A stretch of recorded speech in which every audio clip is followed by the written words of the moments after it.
I'm Jack Knave. And I'm Charlie Darling. And this is Versatile Views, the podcast where we give you top tier takes And bottomless banter. How you doing this week, Jack? A-okay, baby. Glad to hear it. I think so anyway. Keeping it together just about. But I have to apologise for the state of myself today. It was raining and pouring outside. Oh, yeah. So, I've got my Keira Knightley curls and the rest of my hair is bundled away. Yeah, you pulled yourself together remarkably. Very impressed. Tried. And how are you this week? I'm actually great. It's been a wonderful week. Yeah. It has, actually. It has. Yeah. We've spent a lot of time with each other. Oh. It's been a riot. A dream. A delight. Yeah. But before we tell everyone about our tops and bottoms of the week, of which there are no bottoms, apparently, what are we going to be talking about today? This week, we're talking about our beloved city, London. Oh my gosh, doxed. Now you know where to find us. Good luck. Jump on that tube. You'll find us. Or is it the Overground? Ooh. Or is it Thameslink? Yeah. Or is it just serviced by a bus? I mean, we actually do live in London. We don't live in Essex and pretend we live in London. That's the TT. Yeah. When someone's like, oh yeah, I'm from London. And I'm like, where? And they're like, Sunderland. Okay, that was a bit of an exaggeration. But you're like, what postcode? And if it doesn't start with an N, S, E, or W, baby, you are not from London. What zone? Because if you're zone 5 and beyond, babe, no, you don't live in London. Like, I hate being like a zone snob. I do hate people who are, but he's right. Zone 5, Manchester. Glasgow. Just kidding. I'm not joking. But specifically, we're going to talk about how we came to London, why we love London, why we've stayed in London, and why we believe London is a fabulous place to be queer. To be here and queer will bring you much cheer. Oh, cute. Yeah. Before we do that, since you've had such a good week, nail me with your tops and bottoms. Yeah, I love a chance to brag about how wonderful my life is. Then do it. Okay, well, my top is going to be the same as your top, I think. Okay. I guess we'll see. I went to a gig this week. Oh? Did you know? With who? With one Jack Knave. It's me. Yeah. We went to see Blusher. We did indeed. Our favourite Australian girl group. I think they might be. Because there aren't so many to choose from. But they are wonderful, so we're big fans. Yeah, they are. And we had a fabulous time. They did a great show. Sold out first night of their tour, and they smashed it. So cute. They did all the hits that we love. We were singing along. We got the room dancing. And as well as all of that, the warm-up act was brilliant. Twist. Shout out to Twist. Shout out Twist. Twist from Wales. Yeah. TWST, all lowercase. She was brilliant. I never heard of her before, but you had. I had. I was sat there like, I know this song. Yeah. Put her name in my music app, and I was like, not only do I know her songs, some of them are on my favourites playlist. Yeah. That's wild. That is wild. And she crashed it. She did. Yeah. Her voice was sensational. Yeah, and all the production behind it as well. Oh my gosh, yeah. It seemed like she did herself. So we had a blast listening to her. Mm-hmm. It was a really great evening sharing it with Jack. We love a underrated girl group. Yeah, they go platinum in this living room, that's for sure. Yeah, I've been listening to them non-stop. So that was my top. Mm-hmm. As for my bottom, well, this is the issue. I don't really have one. Oh, no. But that's not allowed. We have to be negative on this podcast. Okay, we'll do it, yeah. We have to moan about our lives. I'll give you a reason. I'll give you a bottom. Yeah. What's about to happen in like 2 minutes' time will be my bottom of the week. Jack talking. Okay, I'll tell you something that was annoying this week. Okay. I have a colleague that I barely know, but I have to work with him. And I messaged him a number of times for work things, and he's blanked me every time over a span of 6 weeks. And I had to raise it with my manager, who he's seemingly like friendly with. So I'm just like, oh, heads up. I've asked this dude for assistance on something. Basically, like, this guy's kind of messed something up. No, that's not true. Well, let's say he has. And he's just ignoring me. And I'm like, I'm not messaging you for the fun of it. Like, I don't care. It's just for the company, you know? How rude. It is so rude. Like, at least message back saying, like, I'm dealing with it, or I can't do I can't that. do it right or now. like, I don't understand your request. Or Yeah. like, I'll get back to you. Like, anything. Are you messaging him on Teams? I sent an email, a Teams message in a group chat with many other people, and he ignored it. And in a direct message as well, he ignored that too. See, when I see that eye on Teams, it's so hard for me not to put a foot through the screen. And I took that personally. And I... You take everything personally. No, I. Oh. And I take that personally. And I'm sick of it. I'm so sorry that happened to you. I know. I just don't know how to cope. I can't bear it. That's me. What are your tops and bots? My bottom would probably be, I'm in a bad mood, baby. Oh, you are? Yeah. Okay, I wondered. I thought I'd done something. Well, maybe it's something you haven't done. Oh my God. God. I'm in a bad mood. I didn't forget your birthday again. Oh my gosh. That's for the Patreon. I'm in a bad mood. There's just a couple of things that just really are not working out for me at the moment. We're currently in the middle of a public transport strike in London, and the weather's bad. So I had to go to a hospital appointment today. It was a friggin' struggle. And it wasn't even that much of a struggle. But like the way it was 3 hours instead of 1 hour. Do you know what I mean? Oh, yeah. So just put me in a bad mood. Loads of people like really, really missing my point and everything that I'm saying to them. And I'm like, but do I really actually have to speak to you like you're stupid? Because you get annoyed with me when I do that. But if you're not understanding what I'm saying, then I do have to speak to you like you're stupid. Like, I want to assume that you're intelligent. In fact, I am. But you're proving me wrong. And that's annoying me even more than you being actually stupid. But we're going to move on. I can't get any further into it. We'll be talking about it for the whole hour if we don't move on. And we have got to move on.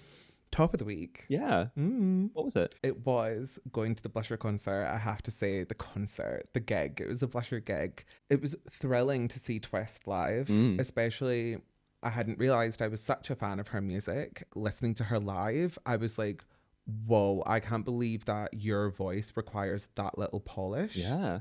It was spectacular. Sensational. And then it was really nice to see the Blusher ladies because we haven't really got a feel for them yet. You and I aren't big on social media when it comes to the artists that we follow. Yeah. And because they're like quite indie basically at the moment. Yeah, definitely. It was just nice to like see them really come alive on stage and really warm up and, you know, play about with us. It was really, really good fun. And then my real favourite thing, I look over my shoulder and I see this tremendous moustache. And I was like, wait a minute. Is that Kai Bosch, who is another artist I absolutely adore? And so I asked if he was Kai Bosch, and he was. And we got to have a tremendously lovely little conversation with him and his friends and his partner. It was so thrilling to just get to say to someone, by the way, I think you're doing really amazing things. And they're just like, thank you so much. I'm trying really hard. Yeah, like you've got a fan in us. Yes. 2 fans, in fact. Kai Bosch, friend of the pod. So yeah, tremendous. It's the kind of thing that can happen if you leave the house and are open and accepting to what the world throws at you. It's the kind of thing that is very likely to happen to you if you live in London. That's exactly what I was going to say. But you didn't. Because you interrupted me. Because you didn't speak fast enough. Oh my God, I was currently talking. Didn't you know every conversation is a race? Wow. I think the listeners know that already. Because they're actually my listeners. I can't believe this. Actually, I think you can. I can't believe that my best friend is doing what he always does to me. Monopolizing the conversation. Monopolizing the conversation I'm having with myself. Yeah, sure. I'm just a bystander. Mute. So London. London? London? Why did you come to London? What are you doing here? Get out. Get out. So I came to London for university. Did you go to university? Yep. Did you? Of life. Like the School of Hard Knocks. Don't call me an orphan. Don't call me Ginger. I moved to London as an 18-year-old for university. I think I chose to come here partly because of the prestige of doing so. I don't think I had many strong opinions about where I wanted to move to from my hometown. I grew up in the countryside, but the people I went to school with, they were very focused on London.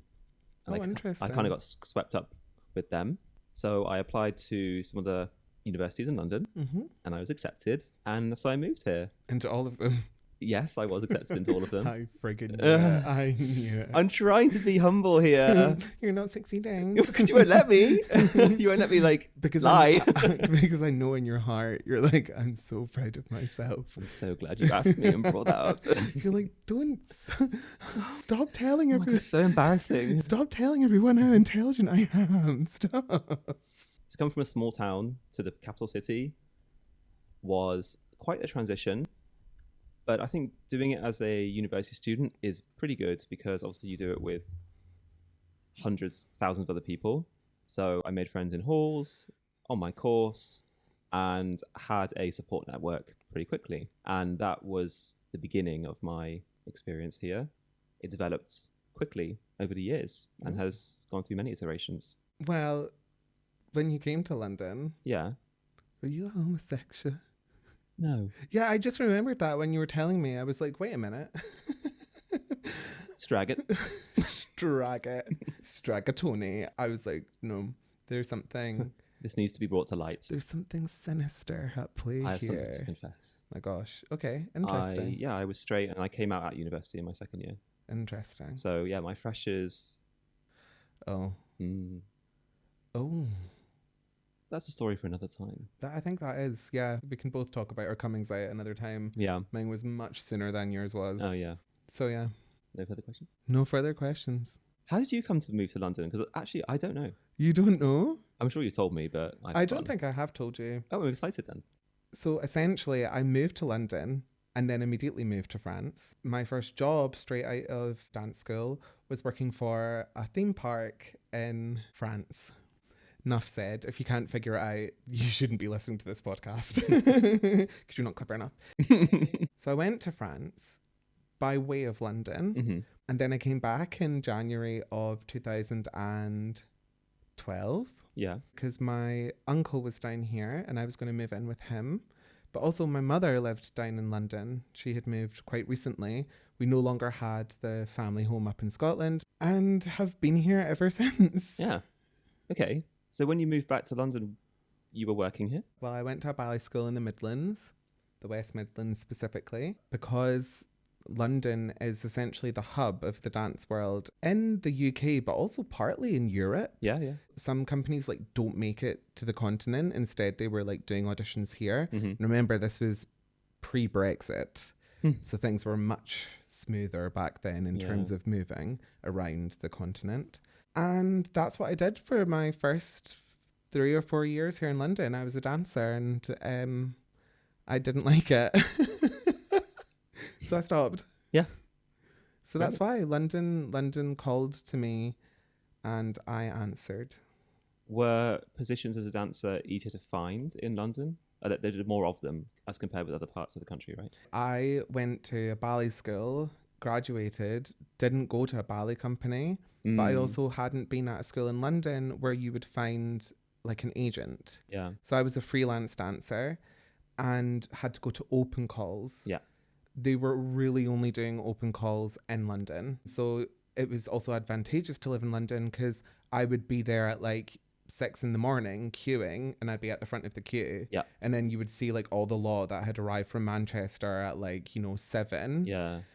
And they'd been up since 5. Yeah. And yes, so it was much more viable for me. But also London has never been affordable, but it certainly was far more affordable back then. And I was working at a luxury department store. Yes. Temping at that time as well. So when I wasn't dancing, I was temping.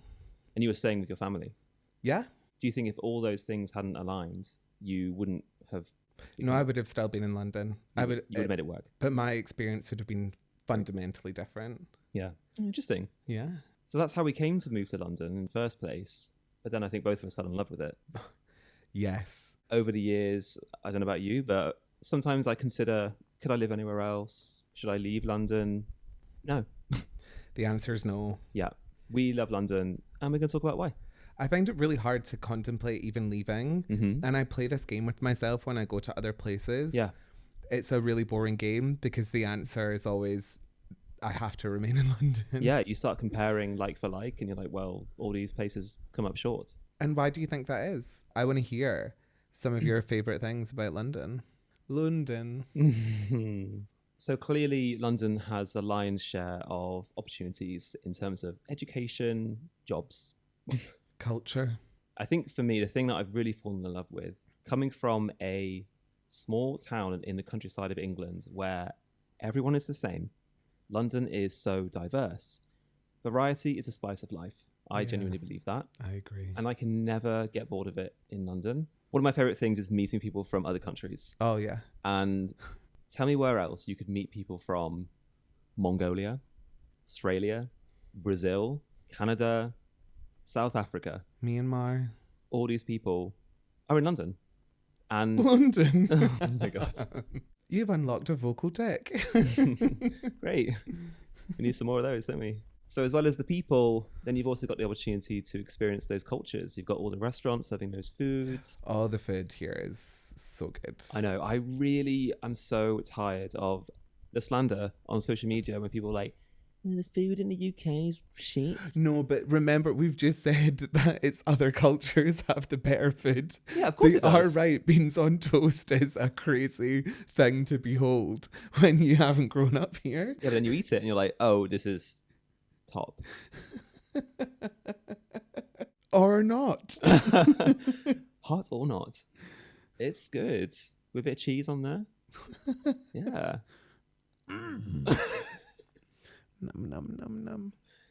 But it's like, okay, yeah, maybe like the Korean food you get in London isn't as good as Korean food in Korea. But like, you go to Korea, is the British food as good there? Is the French food as good there? Is any cuisine better there? No. There is no British food. Well, there you go.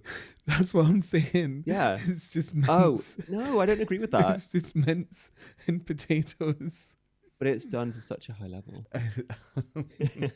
This is where we're going to fundamentally disagree because I cannot even explain to you how much I don't like British cuisine. What about haggis? That's Scottish. Which is part of Britain. Okay, I'll admit, when I wasn't a vegetarian, I did enjoy haggis quite a bit, but I love vegetarian haggis because it basically tastes the exact same.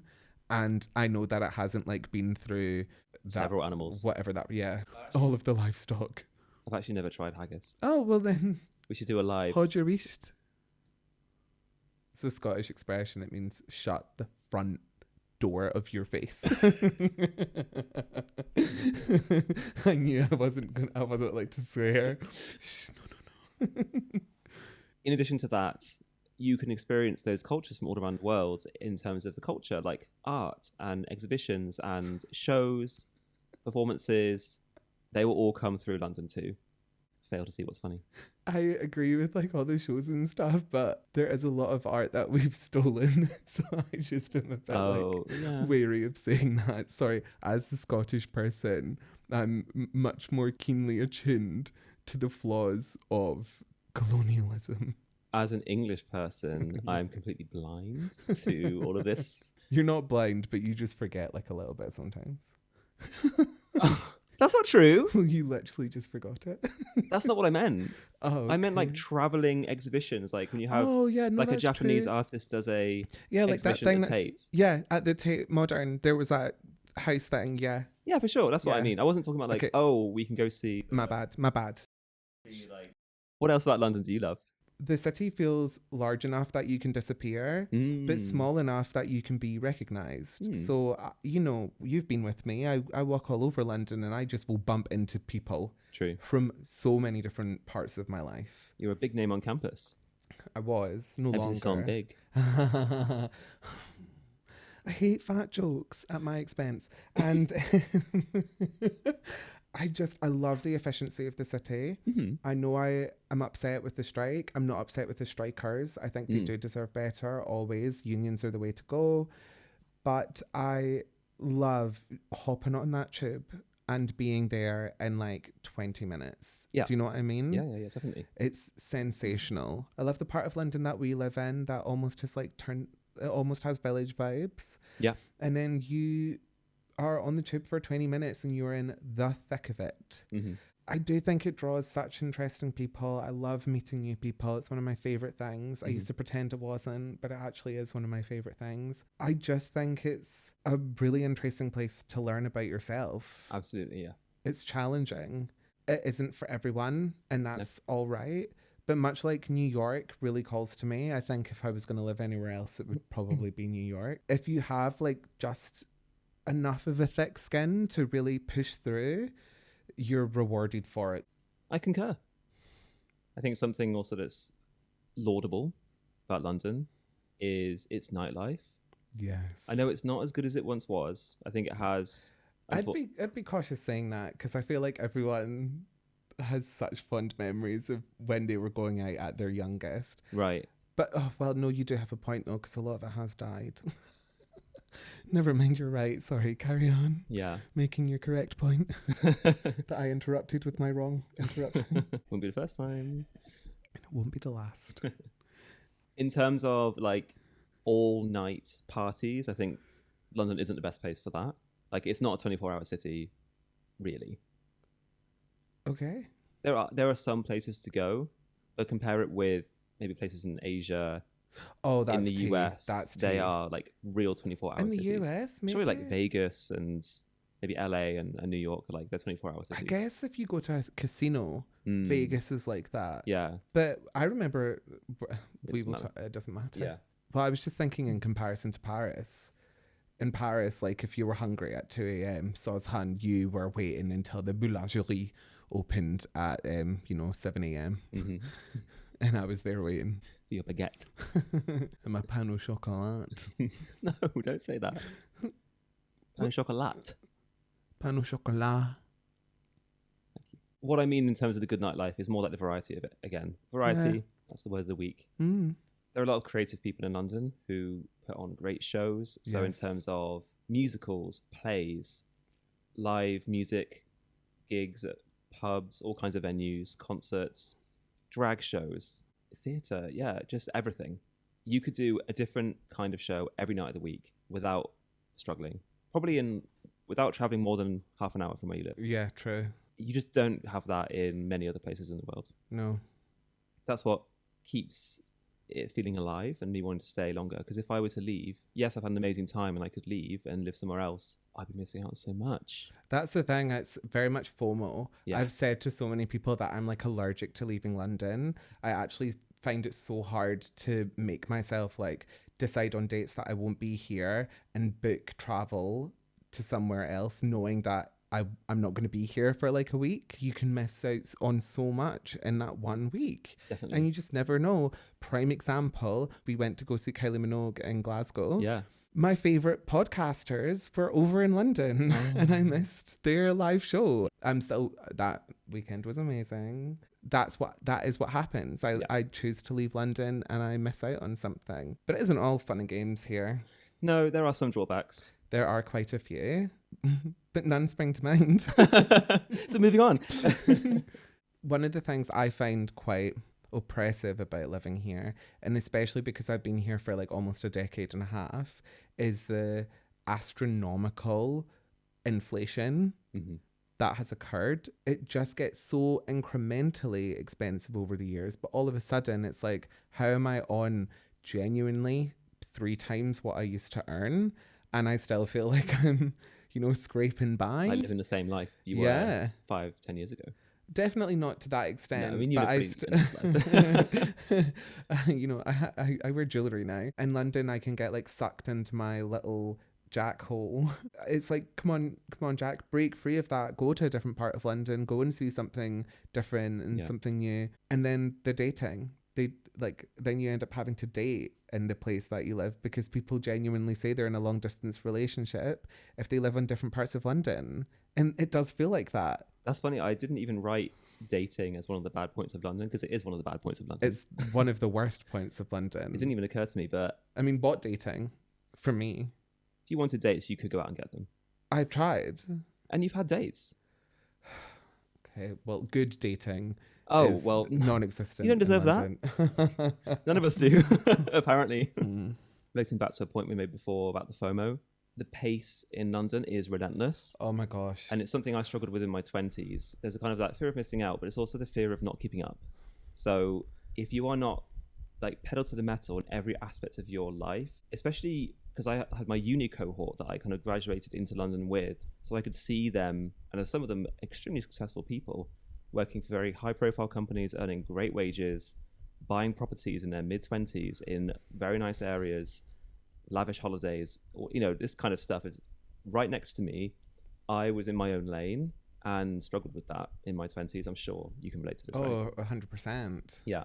To choose to sit still in London is a very difficult decision to make. There's a lot of resistance in sitting still. It's a choice you have to make. Yeah. It's almost like sitting down in a stream and being like, no, I'm not moving. While everyone else is going ahead of you. You have to be okay with that. And not only is everyone going off ahead of you, they're going off ahead of you with a big giant smile on their face, and you're like, well, I'll just sit here and be miserable by myself. There's a thing, like, I made a choice in my 20s that I didn't want to work so hard that I was miserable. Oh yeah.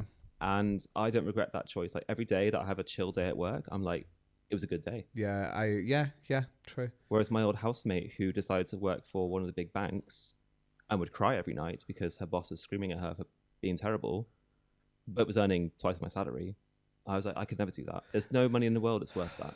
But then I'm like, well, yeah, I'm like, you chose that.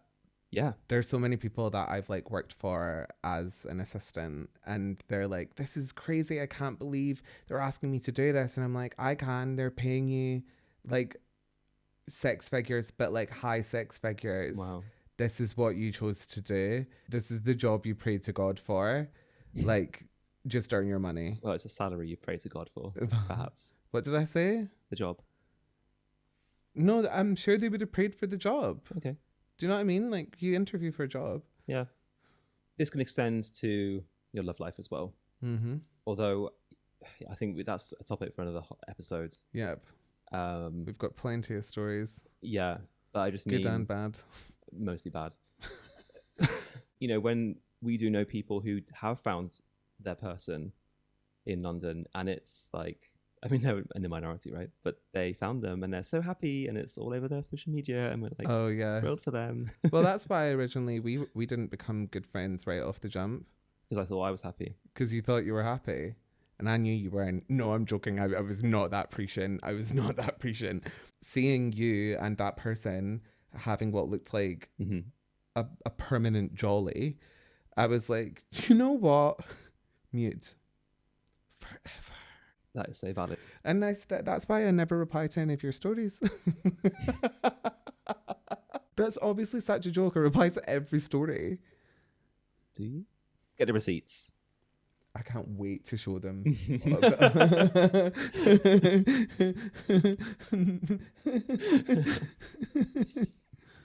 But I think the worst thing for me, I think the biggest con of London is trying to find community. It's really tough here.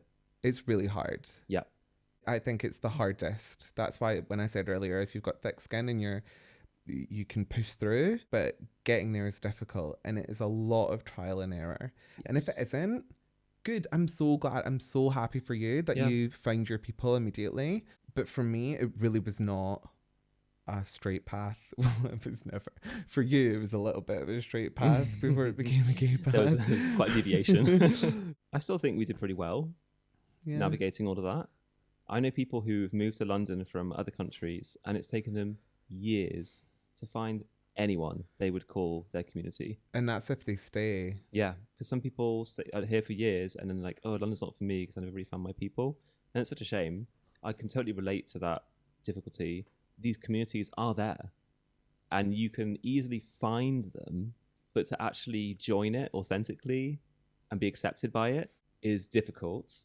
And to be rejected from a community like that is decimating. The thing is, though, like sometimes you can be outright rejected. I think that's rare. I think what's more common is you perceive rejection because people aren't asking you to stay. Ah, yeah. But the thing is, people aren't gonna ask you to stay until you prove to them that you want to. Can you think of an example to back that up? I joined an LGBT swimming group. And when I first joined, the first couple of weeks were so hard because obviously you don't speak when you're swimming.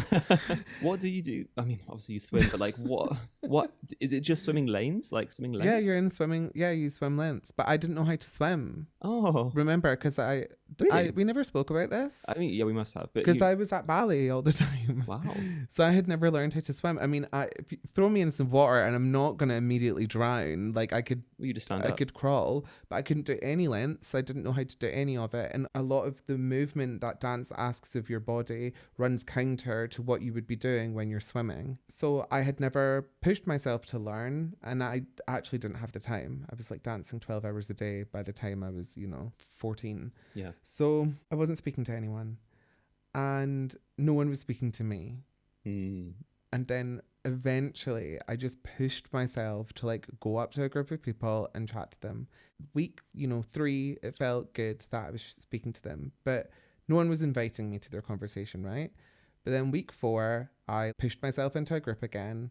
Week 5, I kept doing it. And then by week 6, people were like, hey, Jack, let's have a chat. And the thing is, if I hadn't pushed myself in there, I wouldn't have been asked to stay. I had to prove to them that I was going to stay and not just walk away. I had to prove to them I was worth investing time into. Yeah. Rather than expecting them to invest time into me. Yeah. It's definitely a bit awkward. I mean, we're in groups now and we're making great friends with some of the people in them. Well, we're pretty established. Yeah. And when someone new joins that group, there is that kind of friction. You're like, okay, this person's here. Am I going to invest my whole night talking to them or trying to talk to them when actually, like, these are all my best mates over here and I don't see them often. I want to catch up with them. But I also want to make this new person feel welcome. But then maybe you get stuck talking to them and you're like, oh God, they're such a bore. Well, here's my tip. I'm not ready for the tip. You're versatile, you should be. At all times. That's not what being versatile means.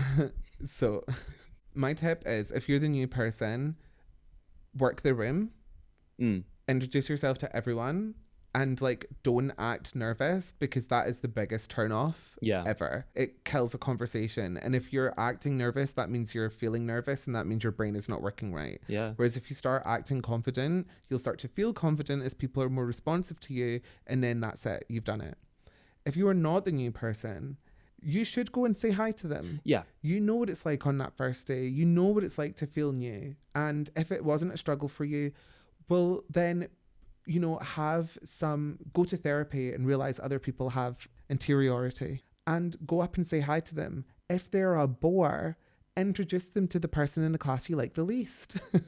Now that is a genius tip. I knew there'd be some good advice in there somewhere. I'm joking to an extent, but usually I have a chat with them and I'm like, okay, I think to myself, who would they vibe with?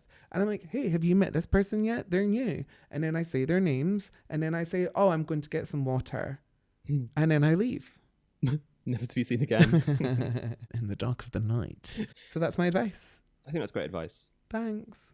However, I'm speaking from a place of privilege because I've found a community that I really value. Yeah, same here. I think I was looking for community in the wrong places. Yes. This is something we've talked about quite a lot. We were initially, because we were like, we're gay men. We're white gay men. So we should hang out with other white gay men. And that was the direction we took for years. And subconsciously and consciously. Yeah. And I think maybe it's a pattern we didn't realize we were making until later, with the hindsight. I mean, and not maybe, it was definitely a pattern. Yes. In our late 20s, early 30s, we were like, why is this not working for us? Why do we not feel like we found our people? Oh, it's because we don't really fit in with this typical identity of a gay man in London. We're a bit different. And even when we found each other, it was confusing for us to try and navigate those communities together and still wonder what we were doing wrong, why we were both hitting our heads against a wall with it. Yeah. Because I would watch you move through the crowd, how I normally watched you move and was like, that's my sister, and couldn't understand why people weren't picking up what you were putting down. And I think you thought the same for me. Yeah. Although I was a lot more abrasive than I am currently and was on medicated ADHD. Both of those are true. So it was sometimes actually easy to see why I wasn't quite fitting in. But even still, I attracted some extreme hostility. Yes, unfortunately. And that was difficult to navigate and caused a lot of turmoil for you and for them. Well, they made it my problem, so I made it theirs, but worse. Yeah, but that's how, I mean, you've shown tremendous growth since that time. And I think those people have as well, to be fair to a lot of them. Well, that's the thing I was going to say. We were trying to find this community as maybe 25-year-olds with other 25-year-olds. We both definitely subscribe to the belief that your brain hasn't fully developed by that age. Oh, it hadn't.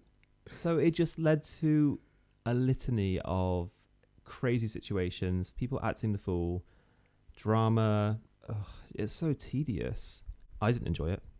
And the only solution was to remove myself from those groups. That's not the community I was looking for.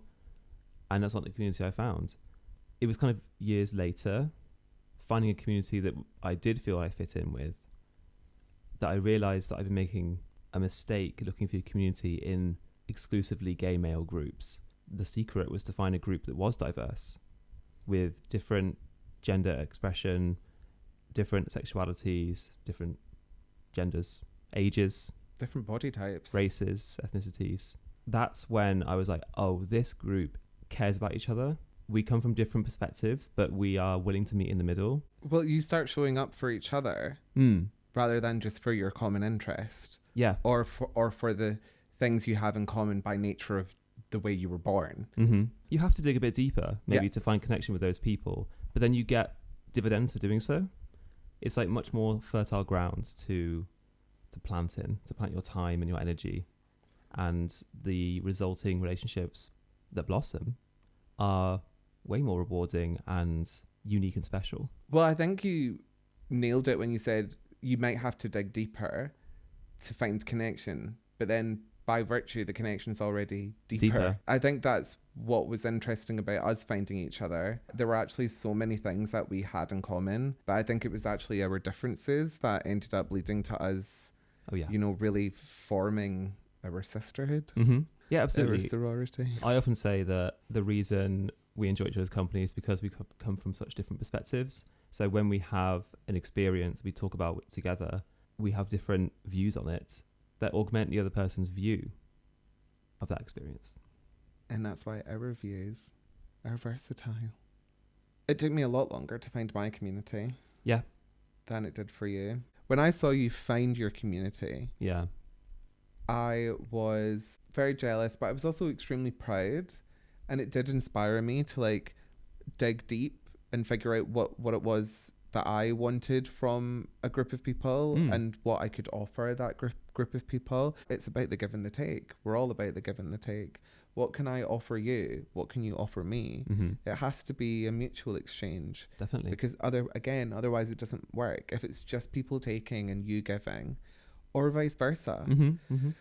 I found that group of people this year, and I've discussed already, they've just changed my life. Yeah. I think we can both say the communities that we've found are all of the things you mentioned, and they are specifically queer.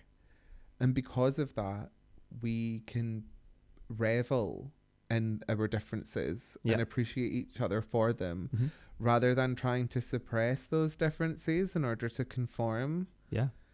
Because we discussed in the straitjacket episode, but I really, really looked quite different from how I do now. Mm-hmm. And I thought that's how I wanted to look. Yeah. And it wasn't. Mm-hmm. It was how I wanted to look for other people, because I wanted those people to like me. Yeah. I can actually relate to that. I know I don't look unconventional. But for me to have my hair a little bit longer like this is, for me, quite daring. Well, and for many years, I was too scared to do that. I remember when I saw your forehead for the first time, and I was like, oh my gosh, that's where that big brain lives. But I love it. Even just you wearing jewelry, was A revelation. was a revelation for you. But I think that's the point. It's a journey, and you felt comfortable enough to start making those steps because of the people that you were surrounded by, Yeah. that you chose to surround yourself with. Yeah. So, London. London. Oh my God. One of the points we're trying to make is that leaving London would be so difficult because we've been able to find communities here that make us want to stay. And we're going to find more. Oh yeah, I definitely believe that. We're going to go searching. Yeah. I hope to make one. That's the dream, actually. I completely agree with I'm that. about to get emotional. I want to make one. Yeah. Not necessarily with this, although this is one avenue that we're exploring, but I want to explore through music. For example, I would love to find a community of musicians that I vibe with, can jam with, and it would push myself in a new direction. Maybe like creating music? Yeah, that'd be so cool. Yeah, it would. Because you know I'm at every single one of your concerts. Yeah, listening you to are. you play that sax. You're Yeah. Mr. Saxo beat to me, baby. So cute. For me, I think as much as I'm enjoying the acting and the community I've found there, I really want to maybe push myself into doing some stand-up or maybe some improv, That'd be amazing. focused on improv, because improv scares the shiz out of me. I think if something scares you, that's exactly why you should try it. Oh, yeah, you're absolutely right. And also, I would love to find my way back to dance. I've tried. It's tricky for me. I get way too in my head with it. And I start to turn into that mean version of myself I've been trying to leave behind for so long. Because that mean version of myself was what made me good at dance. Right. And it's hard to tell it to shut up when it was right often. Mm-hmm. Not so much anymore because I want to be there for fun, but it's still hard to switch it off. I love the people that London serves up to me on a platter, and I want to be one of those people on that platter served up to other people. Definitely. I would say London is a place you can come to discover yourself and be yourself authentically. In terms of places to live in the world as a queer person, I don't think there are many places better. I don't think there are. Well, if you think there are, tell us. Yeah, let's have a discussion. Oh my gosh, and we'll go. Yeah. Do a little review. Yes. I mean, we've travelled. We've been to places. We've been to San Francisco. We've been to New York, New Sydney, York. Yep, Sydney, Bangkok, Melbourne, Montreal, France. I haven't been. Well, I've been to Paris. I've been to Rome. Berlin. I haven't been to Berlin. I think Okay. I would like to go to Berlin. But tell us if you think that there's an amazing queer place that we should look into, travel to. We genuinely want to know. Yeah. And I would love to be proven wrong. If I can find somewhere else to live other than London, I'll do it, baby. Except you just spent an hour talking about how you wouldn't. No, I know, but that's because, well, shut up. This is the podcast of contradictions, baby. To contradict yourself is to be interesting. So I've heard. I finished. Have you? We've concluded, and you're included. So don't be excluded. What did you think of those views? What did you make of those takes? Let us know in the comments. Like and subscribe. Share with your friends. Follow us on all our channels. All of the channels.